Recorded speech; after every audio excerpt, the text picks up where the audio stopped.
reaction to this was not terribly positive. And by the end of the next year, in this polling which is done on who is the preferred Prime Minister, I was 2%. Well, this is death zone, right, for political career to be on 2%. And a lot of rumbling started in my party, and there were sort of periodic reports that, I would run as the leader because I could never win.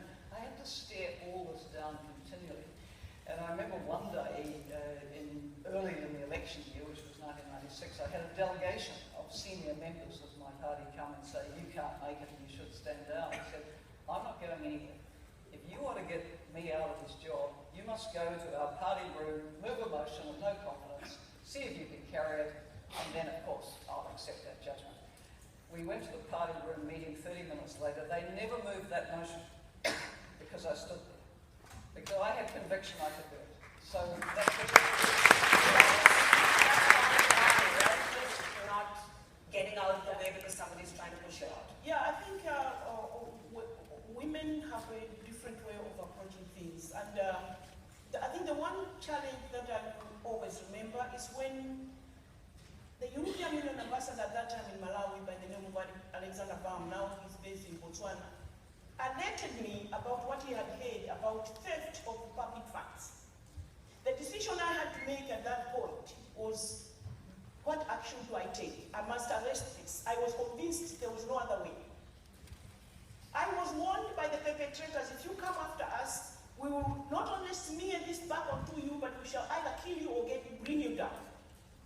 My colleagues across the continent advised me the same way, to say these days it's hard to fight corruption, cover it up, because it will go against you. You have 6 months to go to the next elections. You might lose your elections because of this. And for me, the decision I made was, Malawians must come first. And if I have to leave State House because of that, then there's life beyond State House.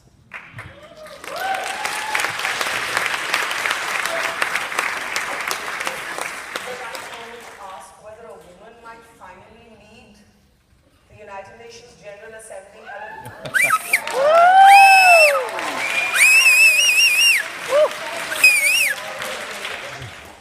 Might you be that person?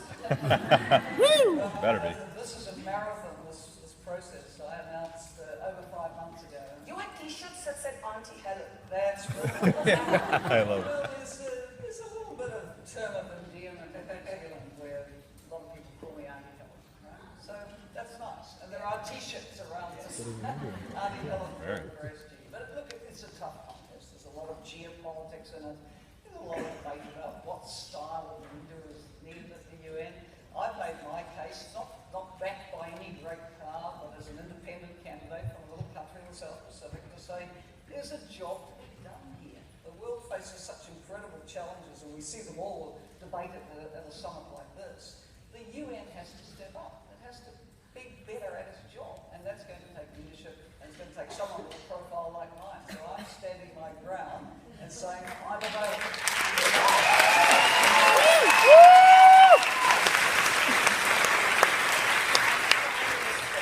You turned down a request to send troops to Iraq. You were wiser than most in the United States of America. How much pressure was there on you to do otherwise? I didn't feel pressure to do otherwise, because I think everyone knows that New Zealand, a founding member of the United Nations, absolutely upholds international law. There was no UN Security Council decision to invade Iraq. New Zealand respects the authority of the Security Council. In that situation, there is no way that New Zealand would commit troops. And that was the decision my government adhered very, very strongly to. Support the authority of the Security Council. And you sent engineers to rebuild the country, which is more needed. That's correct. After it was over and the Security Council resolution said, could people help? Yes, we did put in military engineers to go and try to restore electricity and plumbing to schools and health centres and that's right. President Banda, you took on Madonna.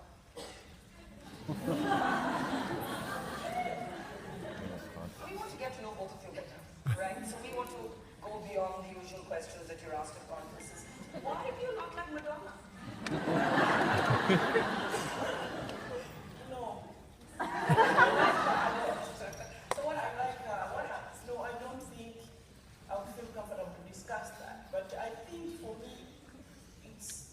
back to the question of Malawians first, Malawi first. So if you tell me you're going to come and build 10 schools, then I want to see 10 schools. Yeah, fair enough. You also spoke. I have more time, I would go sure on that, but I'm looking at the clock. You spoke up for gay rights before a lot of people in Malawi did.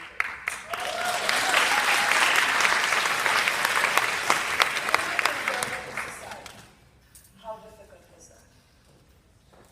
Well, it was difficult, but for me, what I feel is that it's wrong for a leader to impose a decision like that on the people.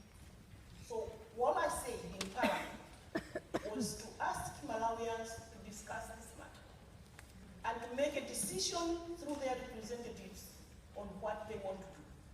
They want to decriminalize, it's up to them. They want to legalize it, it's up to them. That debate, I went into office and I left, and it's still ongoing. But I just felt it was my responsibility to take that matter to the people of Malawi and to sit on it. And that takes courage.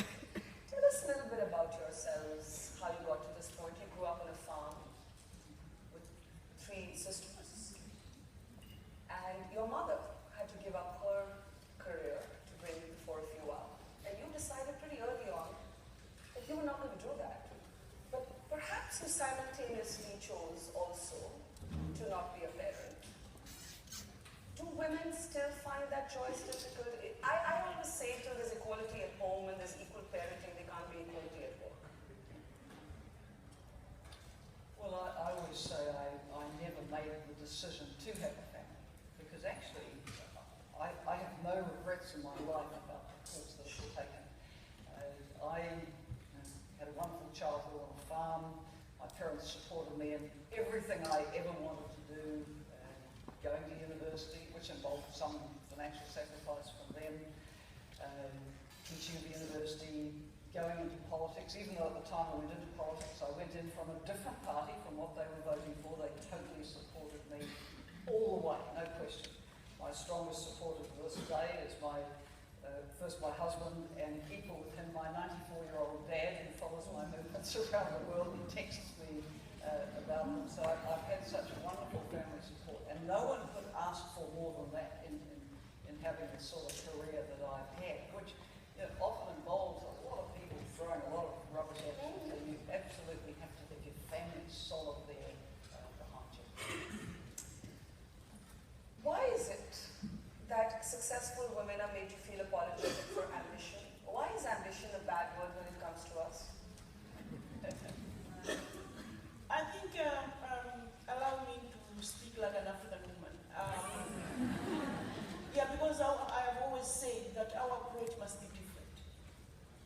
This whole question of feminism and getting to the top and staying there. And I think for us, as African women, is to know how to navigate in a patriarchal society that is male-dominated. Why do you have to be diplomatic? Why can't we wear ambition on our sleeve like the men can? Then where I come from, then you lose it before you start. So the decision you have to make, do I want to take this route and get to the top and help others to get to the top and build a critical mass up there and take the route that you're taking, or do I want to be shouting here and antagonize the people that need to open the way for me? That is the decision as African women we need to make. So I know that it is difficult. I know that it is difficult. Here is difficult to answer. I mean, to accept. But perhaps let me ask this question. Why is it that in 1995, Hillary Clinton said, women's rights are human rights and human rights are women's rights? If you see the documentary that has been made, I'm in that documentary and I say, is she out of her mind? Because at that time, that's how far ahead she was with my thinking. I didn't think in my lifetime I would ever see a time when everybody would accept that women's rights are human rights. Then tell me why Africa overtook America by 12 years, and we have not only one president but 2.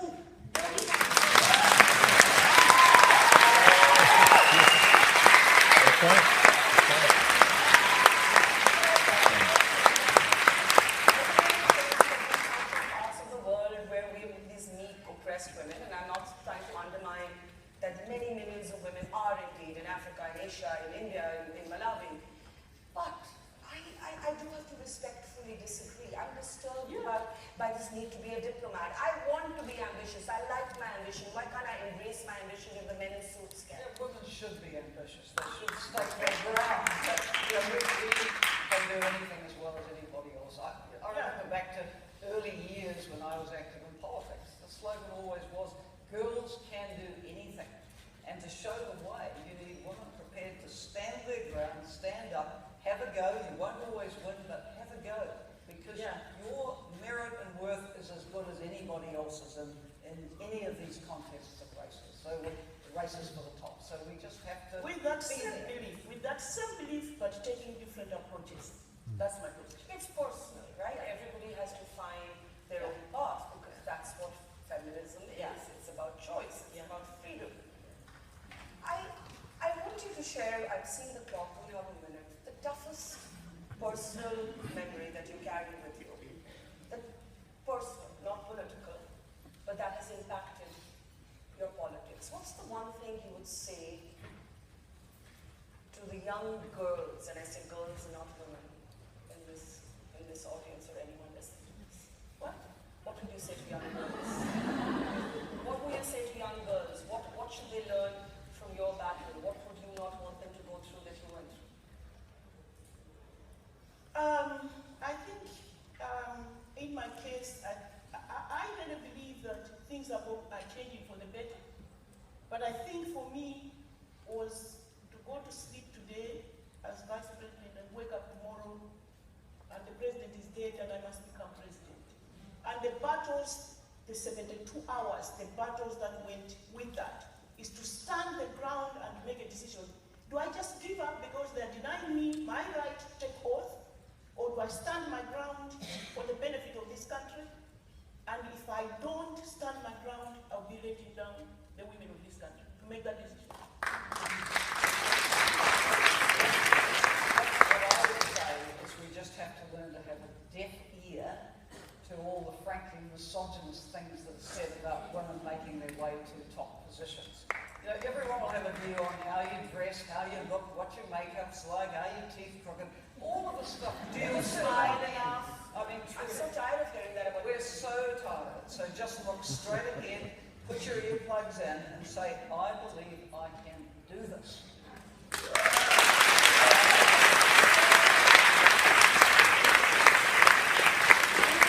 These are two incredible women, but as I close, you guys know Annie Lennox, right? So she had a little story, and I want to put it to test in this room. And she said she would go across the globe, and she would throw this question to audiences, and she'd always be surprised by the answer she got. And she was disappointed with the ifs and buts that continue to follow. A very simple question: are you a feminist? So we're going to do the Annie Lennox test here. If you think you're a feminist, however you define it, please stand up.